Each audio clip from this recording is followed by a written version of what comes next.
சென்னையில் இன்று காலை முதல் ஏற்கனவே 2 பேர் மின்சாரம் பாய்ந்து பலியான நிலையில் தற்பொழுது 3வது ஒரு நபர் மின்சாரம் பாய்ந்து உயிரிழந்திருக்கிறார். இது தொடர்பான முக்கிய செய்தியை நாம் பார்த்து வருகிறோம். கூடுதல் விவரங்களை வழங்க இணைகிறார் எமது செய்தியாளர் ராமச்சந்திரன். ராமச்சந்திரன், வணக்கம். இந்த 3வது பலி எந்த பகுதியில் எப்பொழுது நடைபெற்றது? உயிரிழந்த நபர் தற்பொழுது அவருடைய உடல் எங்கு வைக்கப்பட்டிருக்கிறது? அந்த பகுதியில் பாதுகாப்பு உறுதிப்படுத்தப்பட்டிருக்கிறதா? தற்போது விரிவான தகவல்கள் ராமச்சந்திரன்.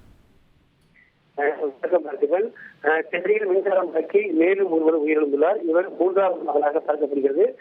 வியாசர்பாடி கணேச மோட்டார் அறையில் பணியாற்றக்கூடியவர். கொளத்தூரைச் சேர்ந்தவர் இசைவாணன், வயது 24. இவருக்கு மின்சாரம் தாக்கி உயிரிழப்பு ஏற்பட்டுள்ளது.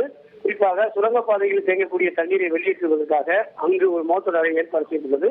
அதில் 3 மோட்டார் 50 HP உள்ள 3 மோட்டார் இயக்கத்தில் அங்கு ஈடுபட்டவர் இசைவாணன். இன்று மாலை 5:30 மணிக்கு அந்த மோட்டார் இயக்கும் போது மின்சாரம் தாக்கி உயிரிழந்துள்ளார். அவரது உடனடியாக அருகில் இருக்கக்கூடிய தனியார் மருத்துவமனைக்கு கொண்டு செல்லப்பட்டது. ஆனால் ஏற்கனவே இறந்துவிட்டதாக மருத்துவ தரப்பில் தெரிவிக்கப்பட்டதால் அவரது உடல் தற்போது ராஜீவ்காந்தி அரசு பொது மருத்துவமனைக்கு கொண்டு வரப்பட்டது. இவர் சென்னை மாநகராட்சியில் கடந்த 3 மாதங்களுக்கு முன்பாக பணியில் சென்றதாக கூறப்படுகிறது. ஏற்கனவே பாரிமட்டியில் ATM-இல் பணம் எடுக்க வந்த ஒரு வடமாநிலத்தை சேர்ந்தவர் உயிரிழந்தார். அதே போல வேலையில் இருக்கக்கூடிய விஜயநகரில் நடந்து சென்றவர் உயிரிழந்தார். இவர் 3வது ஆளாக பார்க்கப்படுகிறது. மேலும் ஒருவருக்கு மின்சாரம் தாக்கி படுகாயமடைந்து மருத்துவமனையில் சிகிச்சை பெற்று வருவது குறிப்பிடத்தக்கது. நன்றி ராமச்சந்திரன், உங்களுடைய விரிவான தகவல்களுக்கு. செய்திகளை உடனுக்குடன் தெரிந்து கொள்ள உடனே சப்ஸ்கிரைப் பண்ணுங்க.